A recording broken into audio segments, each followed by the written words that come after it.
Australian wonderkid admits Celtic is the one club I want to play for. Kris Boyd laughs at Rangers v Celtic question he's asked live on Sky Sports. Aberdeen secure mega Celtic Scottish Cup final allocation as Dawn's board reveal their het for unsold briefs. Celtic targets Scottish Premiership wonderkid. Findlay Curtis injury bombshell as worrying Rangers image emerges. Love the fitbaw? You're in the right place, mate. Hit that wee subscribe button. Join the crew. And listen, once we hit 1,000 subs, somebody's bagging a brand new SPFL shirt.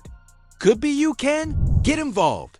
Straight from the scorching pitches of the Australian A-League to the chillier ambitions of Glasgow's East End, we have got ourselves another young hopeful eyeing the green and white hoops like they are a golden ticket.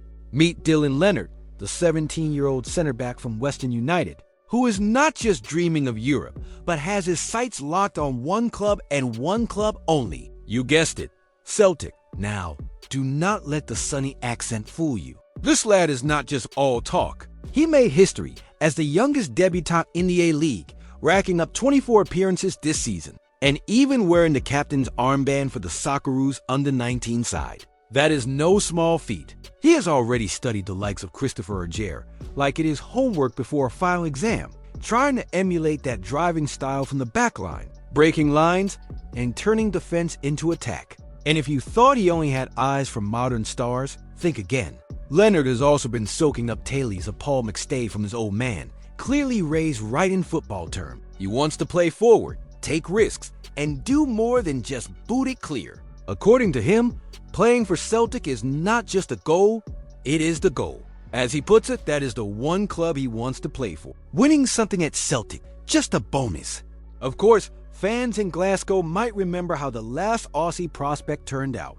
Marco Tilio was tipped for big things too, but so far he has been about as visible on the pitch as a pint in an empty pub. But hey, Leonard is not backing off. He is all in. Should Celtic really be chasing another Aussie prospect when the last one still has not made it out of the reserves? Or is Dylan Leonard the next gem just waiting to shine in the hoops?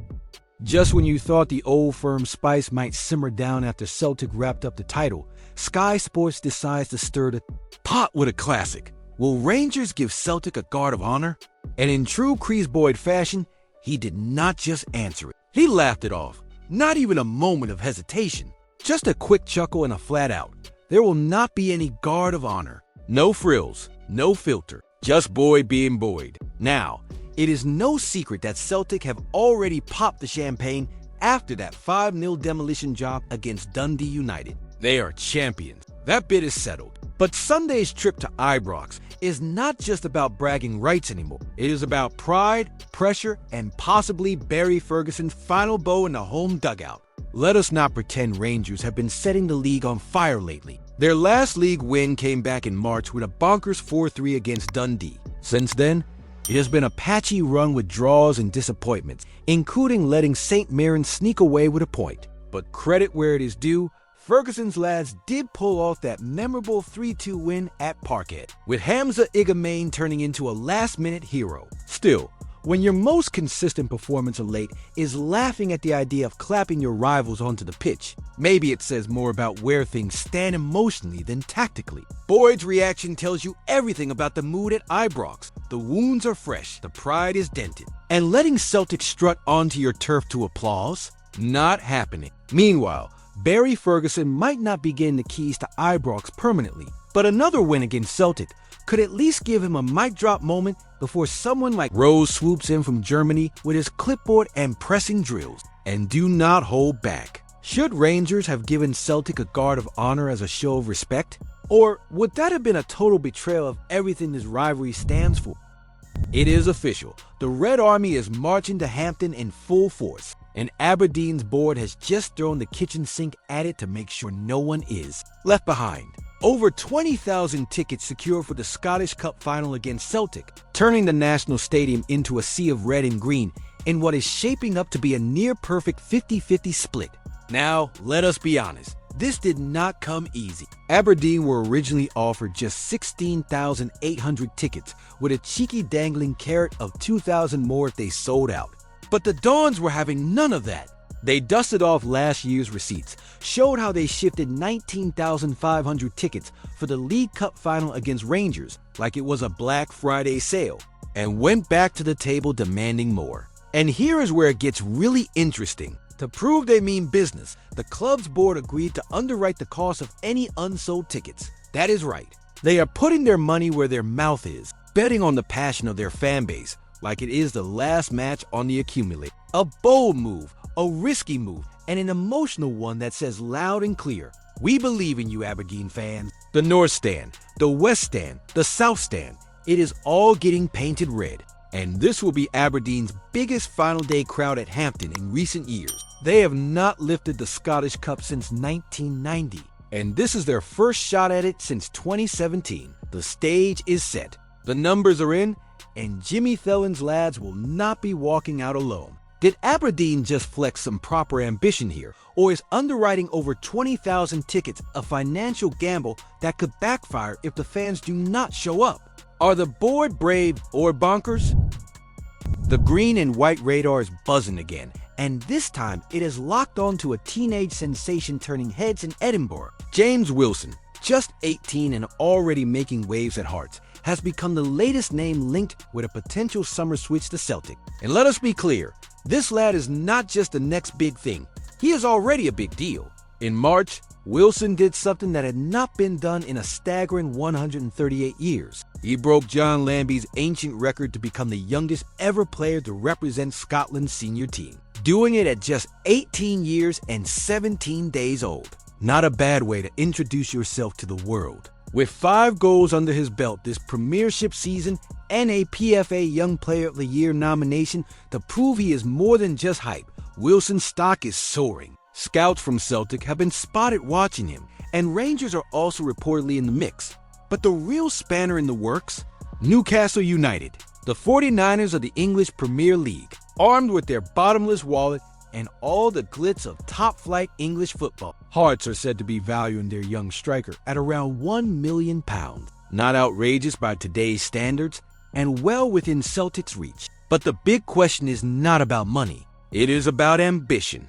If Wilson wants to develop his game, get serious minutes, and learn alongside players like Dazen Maida and Adam Ida, then Celtic could be the perfect stepping stone.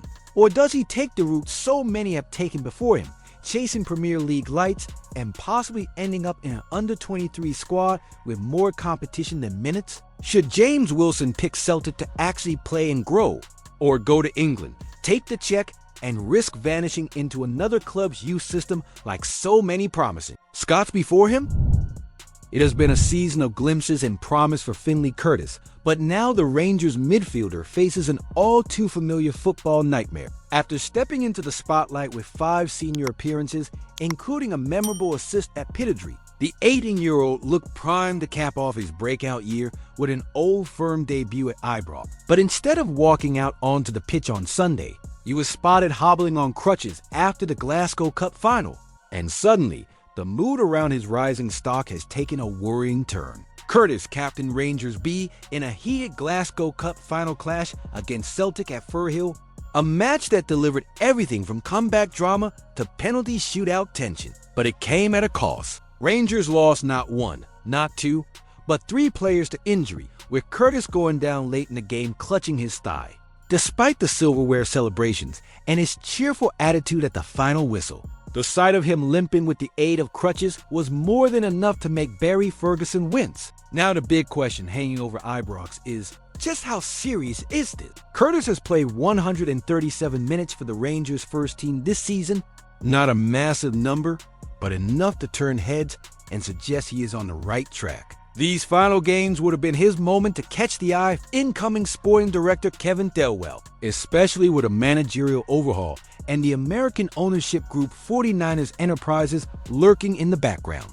Instead, he might be facing a frustrating spell on the sideline just when it mattered most. Timing is everything in football, and for Curtis, the timing could not be worse. So here is something to chew on. With Rangers heading for a summer shakeup and no shortage of midfielders coming through the ranks, does this injury setback put Curtis at risk of being forgotten before he has really started? Or will this forced pause only strengthen his case once he is fit again? And don't forget, we're closing in on 1,000 subscribers. Once we hit that mark, we're giving away a shirt of your favorite SPFL team to one lucky subscriber. So hit that subscribe button, drop your team in the comments. Don't forget to leave a like on the video. I post videos every day talking about our Scottish football. See you soon.